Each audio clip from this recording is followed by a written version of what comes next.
Hey, and welcome back again, everybody, from what must have been the worst spring break ever.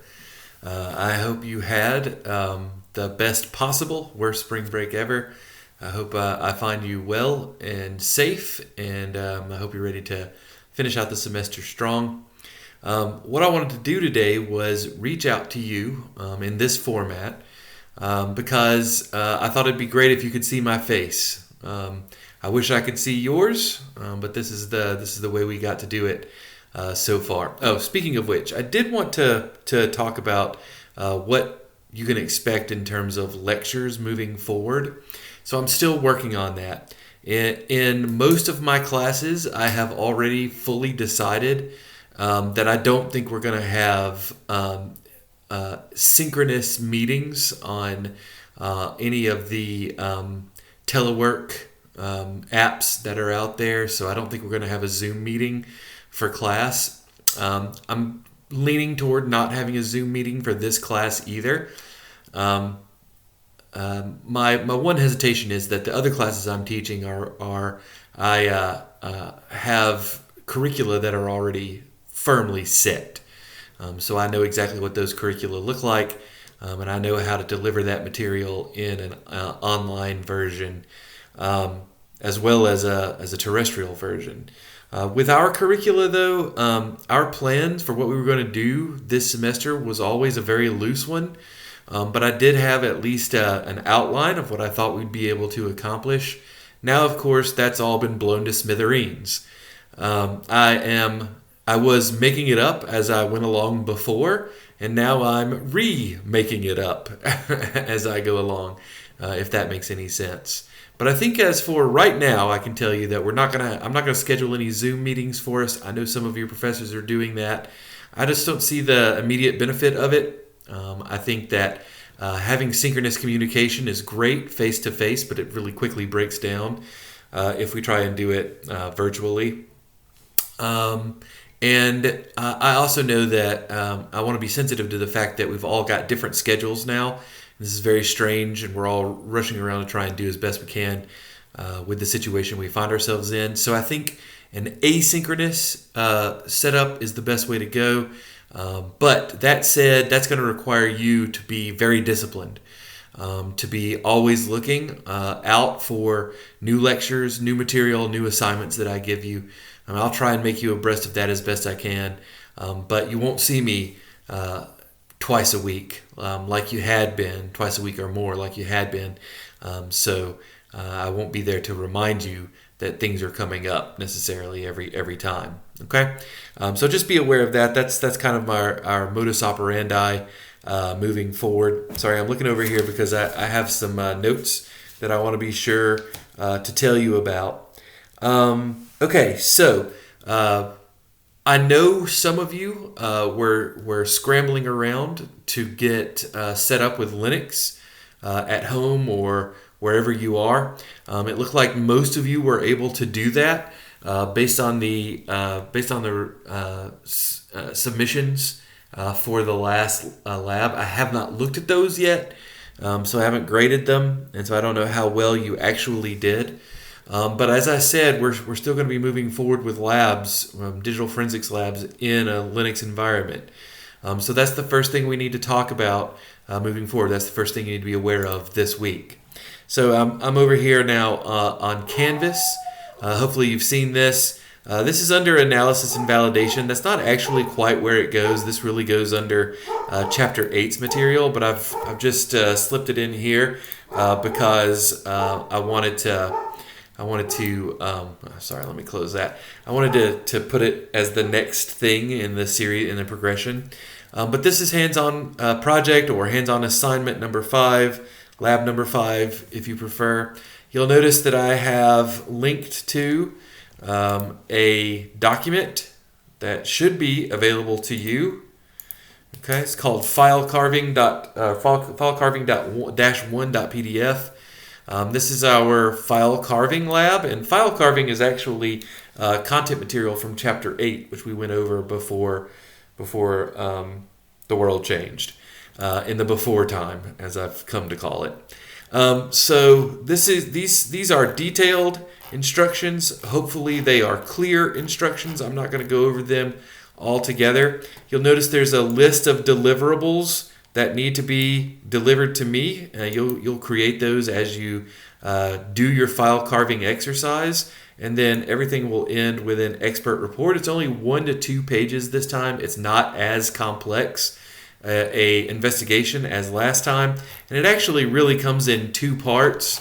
The 1 to 2 page report is only for the second part, and this is all made as clear as I can make it in the instructions. So before you get started, I recommend that you read the instructions through all the way, and then go back up to the top and then start the lab. And if you have questions about that, then I have created a discussion board strictly for hands-on assignment number 5, linked to here. I'll be checking that. Your other classmates will be checking that. We'll be able to help each other out as we go along. You will need this file. It's fsf.dd. That's the image file, and you'll notice I've said it is 6 gigabytes. And so you'll want to click on this link, because this link takes you actually to the page where you can download this. I have it because it's so large. I had to put it for consumption for download on my Google Drive. It might take a few minutes, especially if you have relatively slow internet, to download that. So that's your first stop. Go ahead and start that download. If it takes you some time to do, then so be it. But you will need that file. It's compressed at 6 gigs. It decompresses to a lot bigger. So you're going to be working with large files. I'm sorry, that's just the way it is. There's nothing I can do about that. If you have questions or need help, so that'd be great. Come to the discussion board or ask me in an email. Quite honestly, a lot of people are using VirtualBox or a virtual machine that they are running Ubuntu or another Linux inside of. I don't know much about that. I've never done it that way. I know you can do it that way. So really, if you have questions about that, doubly so, this is the place for you to come ask. I'll do my best to help you out, but there are people who are doing that same thing now as sort of an emergency stopgap situation, and you guys can help each other out in the discussion board here. Okay? Let's see. What else do I want to talk to you about? Moving forward. So the exam. Now, I need to tell you, this is due April 13th, and I believe I've scheduled it before midnight on April 13th. So this is March 30th as I record this. April 13th is Monday after next. Okay, so that's 2 full weeks to work on this. I don't think it should take you that long, but I wanted to give you ample opportunity, and you should not wait. You should not find out that in fact it did take you that long and wait too long to start. But I wanted to give you ample opportunity to be able to get your setup up and running so that you can do this lab. That's why I've got an extended due date there. It's due April 13th. Okay, so the exam will also probably need to be on the 13th here sometime probably in the middle of the week, maybe Thursday. I don't know how I'm going to do the exam yet. I'm thinking that honor lock is the way to go, but again, I'm not sure. This is something that I have to look into and decide as we get closer along. It will be through all of the material since the last exam at the very least. It might be comprehensive as well. It's a good idea to plan for it to be, because it's not going to be easy to separate all the material into discrete chunks. It all kind of builds on each other. So might as well think of it as comprehensive, even if it will focus mostly on the new stuff. Okay, so be on the lookout to have an exam here. Okay, covering the stuff since the last exam. All right, and then also, I'm not planning on giving you any new reading this week. I want you to focus on hands-on assignment 5. But I believe that I have determined that the next chapter we're going to look at, and I'll have something up for sure about this either by the end of this week or the start of next, will be chapter 12 from our book, and that's the chapter on mobile device forensics and the Internet of Anything. And so that's where we're going to go next.